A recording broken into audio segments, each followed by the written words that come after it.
Hey, you guys, it's Dacia, and welcome to this week's edition of Corporate Caffeine. So happy to have you. I am diving back into the topic of recession planning. But if you guys have ever watched, and if you haven't, this is good information to know about this show, is that there's always multiple levels going on here. And today, and actually this whole recession planning series is no different. I don't care if you're not worried about the recession. I don't care if you think it's hooey. I don't care if you're just not worried about it because you're going to be just fine. The things that we're talking about are fundamentally critical to growing, scaling, succeeding, building resilience, building joy. And so sometimes it takes a provocation, something a little uncomfortable, to guide us back and maybe even invite us back to foundational truths. And so that's what we're doing. And so whether you're a leader, whether you're a business owner, whether you're a doer, come on this journey with me. I would love to hear what you guys have to think and what you have to say. We'd love to hear what you do and how you're applying principles and what your resiliency themes are, and share them in the comments, share them with other people. So we are going to be talking about alignment today, and I've got 3 different areas of alignment, but I am going to chase a little bit of a squirrel for just a second and provide an encouragement because of something that's really inspiring to me. My calling in this world is to help people use their work to bless the world. And one of the hints about me that led me to my calling is I just love people, even when they're maybe not worthy. Should I say that out loud? I think so, because love is not about people being perfect, and it's not about being happy with people. It's about a deep commitment to others. And I love seeing people's potential, even when they're not living up to it. It just excites me and gives me so much hope and courage to know how amazing people are. And this is something I talk about from stage frequently, that you are insanely, wildly, and importantly unique, beyond any and all comprehension. I actually refer to it as spiritual fingerprints that no one else, not in the history of the world, not today, and never in the future, will anyone else have the same set of spiritual fingerprints you do. And I could unpack that in my definition, but I wanted to share something with you from a really great book that an amazing female leader shared with me called Work Plus Love. And I want to read something to you about how insanely, beautifully, and boldly unique you are. So your brain is massively different from anyone else's. The idiosyncratic pattern of your brain is so complex and so minutely filigreed, it's so massively extensive, that its uniqueness dwarfs anything you might have in common with anyone from your same gender, from your same race, or even your family. You have 100 billion neurons, which is a lot. Those 100 billion neurons in your brain, but the true source of your individuality actually comes from the connections between those neurons, because here's where the numbers get mind-blowing. Each neuron reaches out and makes at least 1,000 connections with other neurons, which means that even after your brain has gone through a couple bouts of synaptic pruning during childhood, you will still wind up with, wait for it, 100 trillion connections in your brain.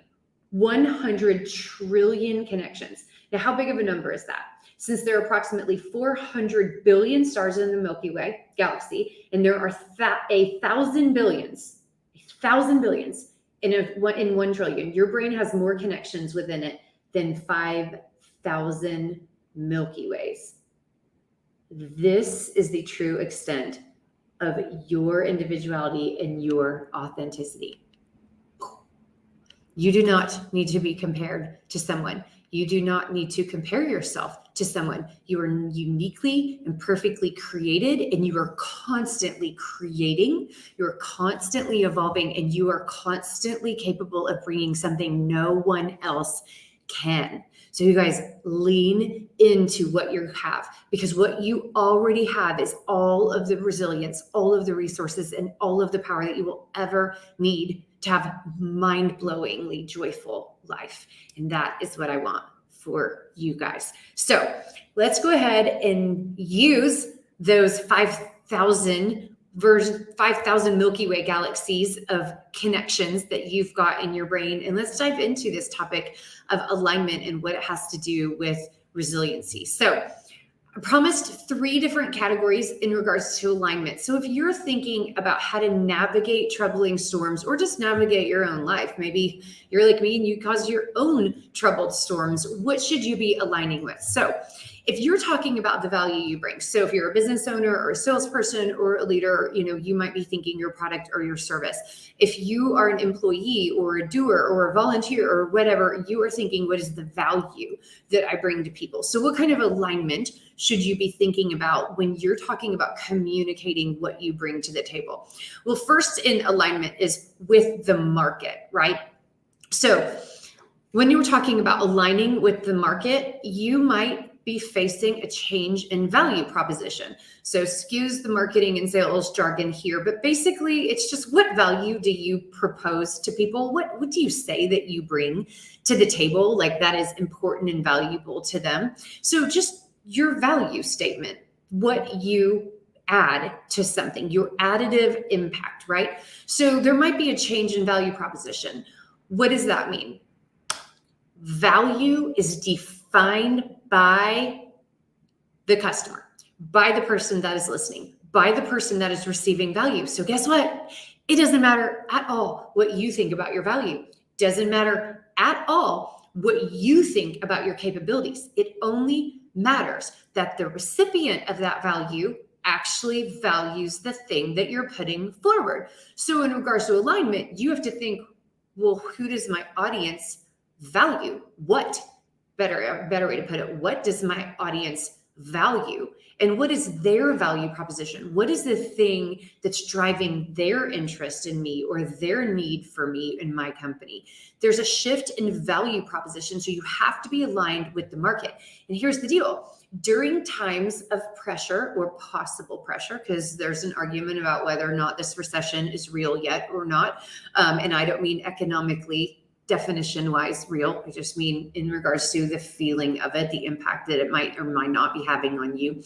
So change in value proposition and how the market is changing. So if you're aligning with the market, you got to think about how are they changing? Well, first of all, if there is financial impact, negative financial impact, there is going to be a shift towards things that are more affordable and affordability. Now, affordability, be careful of that definition. It does not just mean cheap. It means, what am I getting for my money? And how does that play out in the total context of my budget and every other financial and spending decision that I can have? So affordability, there's a shift in affordability, and you've got to be aligned with where's the value there. The next one is prioritization. A lot of times when we have pressures or change in the market, there is a shift in prioritization. Sometimes people go up the value chain, meaning they're more concerned about legacy and meaning and significance. And sometimes people need to go down because now they have to be concerned about stability that was there before and it is not now. And how are they going to get by day to day? And so thinking about what is the market prioritizing? Now, this might apply to what your offering is. You might have a different offering that is kind of a secondary or tertiary offering, but because of the market's change around affordability and priority, maybe you need to be focusing on something else. And so your priorities need to follow their priorities. That's alignment. Also, when there's a lot of change, people sometimes become more risk averse because when you don't have a lot of things to lose, or when you're already losing, you don't want to lose more. And so is your market adjusting towards risk? You need to be communicating about that risk. You need to be thinking about that risk and thinking to yourself, how does my product, service, or personal value align with the nervousness and the change in perspective around risk? And so giving yourself permission to think through these things, to get outside of your own noggin and into the shoes of someone else and really mentally and emotionally walk in their shoes, project what they might be going, and then ask yourself what's appropriate. How do I bring value? Value that they define. How do I align our value with that? So it's really important. And a couple other different things around alignment. Changes in buying triggers, right? So why they chose you in the year 2021 or in the year 2019 could be very, very different than why they're going to choose you in the year 2023, right? And so understanding what's the trigger that's going to prompt them to be interested in you, because guess what? As much as I love you and as much as I just told you that you have 5,000 pieces of amazing uniqueness, 5,000 Milky Way galaxies of amazing uniqueness in your brain, guess what? It's not about you. It's how you use those connections to serve and love other people. And so you've got to be thinking about, okay, so what's happening with them that is instigating their curiosity? Because unfortunately, it's not because you're just magnetically amazing. We are all focused on ourselves. We are constantly thinking, what's in it for me? And how do I get what I want? And how do I move forward in my life? And blah, blah, blah, blah, blah. So you, when you're serving other people, need to be thinking like that, advocating for them on their behalf. And so be paying attention. What is the change in buying trigger? And you have to identify what is that and how has it changed? Because if you can speak to that early and often, you're going to win. You're going to win because you are specializing in your market and your competitors are not, because this is not commonplace strategic talking that happens. It unfortunately doesn't happen as frequently as it should inside of our companies. So additional alignment, when we're talking about alignment with the market, sales and marketing alignment. So if you as a leadership team or you as a leader or you as a doer are thinking about these things, have you opened that conversation to sales? Have you opened that conversation to marketing? And more importantly, have you opened the door between those two groups of people so that they can share their insights and have this conversation, these provocations together? Because here's the interesting thing. Sales is reactive, and I don't mean that in a bad way. I mean, they're literally reacting to live human beings that are in a decision-making situation. So sales is being service-oriented on a one-to-one basis. That is the role. Marketing, however, is proactive and predictive in regards to their service of the market. And so these are two very different paradigms in regards to how do you add empathy to your communication and your strategic planning. And you want both reactive and predictive points of view communicating, because then you really get a very rich profile of people. So sales and marketing alignment. And then final thing that I'm going to bring up in regards to alignment with the market is you should be focused on your current customers' loyalty. It is sexy and satisfying and exciting to think about net new clients, but guys, dance with the ones that brung you, period. You've got to care for those that care about you already. You've got to be ruthlessly focused on their loyalty and reducing customer churn. I talked about not letting your crazy be the thing that you're prioritizing. And so I did a whole prioritization session in one of my last recession planning topics.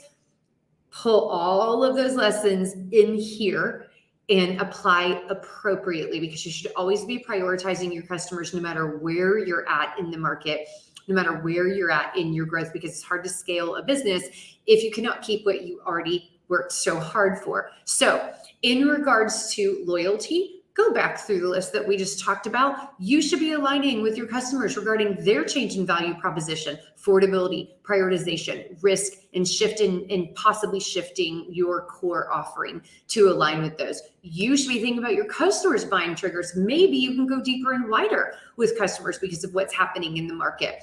You should be thinking about your operations around your customers, and is there alignment between sales and marketing and operations for your existing customer base? And then the final thing is when you're thinking about your customers, there's a really great article. Hopefully I will remember to link it in the comments below by Harvard Business Review, but they talk about people viewing what they spend on in a unique light. Like we have specific categories when there is recession in place. And so thinking through, will customers see your product or your service as an essential? Will they see it as a treat? Will they see it as a postponable, something that they still want, but it ain't happening today? Or do they see it as an expendable? You better know where, because you will be able to predict what's going to happen, but then you will be able to lean into alignment either to optimize that or prevent what you're seeing when you start thinking through some of these ideas. Okay, so that was category 1, alignment with the market. Category 2, alignment with your team. Now, I already kind of teased this one, but guys, this conversation should be happening through your entire organization, because guess what? Your people are smart. They are uniquely unique, just like you, and they're going to bring some very interesting approaches and very interesting outcomes if they're given the opportunity to think from a servant leadership standpoint, which that's really what this is about. Customer centricity, it's not about you. I know that's shocking, but it's not, right? And so you have to walk the walk. It's not just about what you say, whether or not you are a customer-centric person or a customer-centric organization. So when we're talking about opening the door to these alignment conversations with your team, customer centricity, what is it really about? It's about all those things that I just listed in regards to loyalty. But then you know what? Pull it across the operations team, identify places of possible friction for your customers. How can you delight them? How can you be the best part of their day, their week, their business, their life? Because you can, just by being human and thinking about what do they value, and put this into your customer experience journey.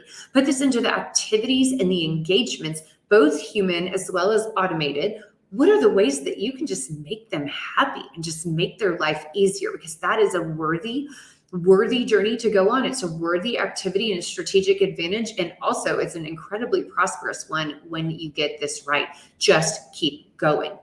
Then in addition, when you're talking about alignment with your team, applying that throughout all of your teams, and also potentially even thinking about their buying triggers, their likelihood to churn, their employer value proposition and employee value proposition, and how they are feeling about the changes in the market and its impact on them. Don't churn your own team, right? So think about, how can we care for our team, and how can we create an employee experience that is appropriate, and where we're shifting the alignment if need be because of what's happening outside of the work walls.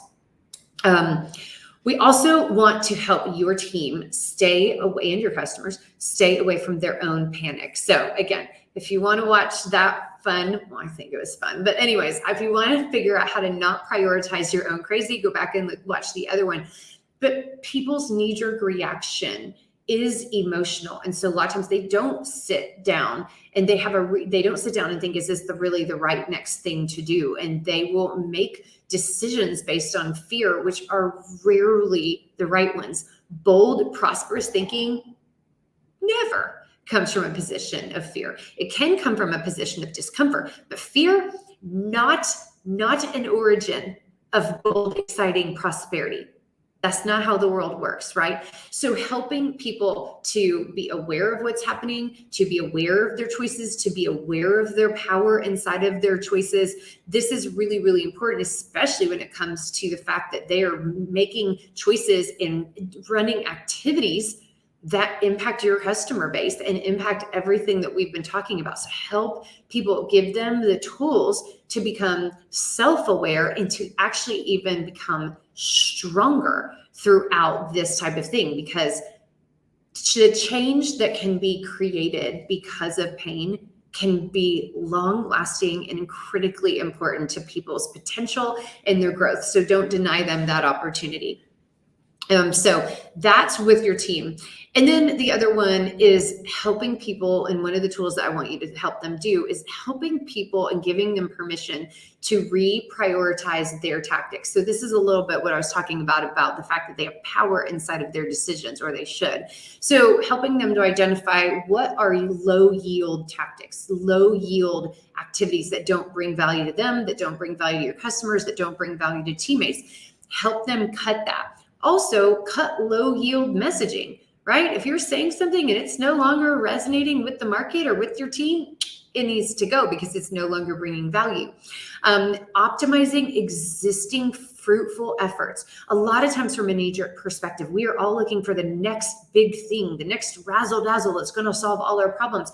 But typically what's going right, even if it's only in small little areas, is actually the best clue and the best indicator of what's going to really work on a scaled version. So look at maximizing your existing efforts and just pay attention to what's right. Pay attention to what creates a smile. Pay attention to what people respond to from a value point of view, and that's internal and external, and help them optimize their current fruitful efforts and focus on strengths and making those strengths bigger and more clear. And then finally, make sure that across the board, everyone, and I know I've already said this, but I just want to reiterate it again, redesign and validate what you believe about your customers, what you believe they need from you, where they are thinking about, where do they get their resources, where do they get their solutions, where do they get their information, and how does that change the prioritization in their life? And does it even change some of their behaviors? Always go where your buyers go. So that was number 2. So that was alignment with your team. And the final one was alignment with your values. You guys, your values, especially from an organizational perspective, but really not only that, your values in general, in your entire life, they should be decision-making criteria. They should be decision-making criteria. When you are thinking about what to cut or what to add, what to prioritize, who to partner with, who to serve, where to place your time, attention, and money, it should align with your values, because it's not sustainable. If it's not, you will create dissonance and friction inside of your own head and heart, and you will act out that dissonance, and it will cause sabotage for you. So I know I'm speaking a little bit conceptually, but this is true. You simply cannot act in a way that disagrees with who you are and how you are made. It is not sustainable. So I will post a link if you guys are interested. Take some time to think about what your values are. And the link that I'm going to post is literally just a long list of values, and just circle the ones that really resonate with you and do some thinking about why. What do you stand for and what do you stand against, just as a natural human being, not inside of your role, but inside of your real identity? What are some of those neurons communicating to you, and how does that express itself in its core values and the things that you hold consistency in, right? What are the places? Where are the places that people can just trust you because you stand behind certain principles? Get clarity on what those principles are individually, from a family perspective, as well as from an organizational perspective, and then hold them up as decision-making criteria with which to bounce ideas off of and to sharpen your edges during times of change. Because the best way to be trustworthy is to be clear about what you are trusted with and where you are trusted, so that you can go do that more, do it in integrity, and open up a whole new world of significance for yourself, even if things aren't easy, because that really is the key. You are amazing. You are capable. You are doing something important. Do not believe the lie that your work is not important. Do not believe the lie that you are average, and do not believe the lie that you cannot do hard things and go through hard times, because you can, and it can make you the next best version of yourself. So you guys, I love you. Thank you so much for joining in. I hope this helps. If you guys haven't, there is a subscribe on the Marketing Blender. You can subscribe to our newsletter, where you will get transcriptions of these and some of our other podcasts and other tools. We are constantly launching tools to help you DIY your own success and prosperity, both from an individual standpoint as well as an organizational standpoint. And it wouldn't kill you to subscribe. So follow me on LinkedIn, but more importantly, hit us up on YouTube or Spotify or any of your other favorite podcast platforms, and just click subscribe and pay it forward. And thank you in advance for doing that. George, it's amazing to see you, and I could not agree more. Values in action are such a great start. If you ever want to differentiate, don't talk about how you're better and what you care about, just act in that way. So I absolutely agree with you, George. And then Steve, amazing to see you. There is a proper time for recording process to ensure you're a good fit, and telling the truth about that. And you even named it: professionally, ethically, spiritually, critically important, because these are not sustainable relationships if you're not in awareness as well as integrity around that alignment. So high five to that. I love that. And so guys, thank you so much. Post your questions, post your awesomeness, share, and onward and upward. Bye.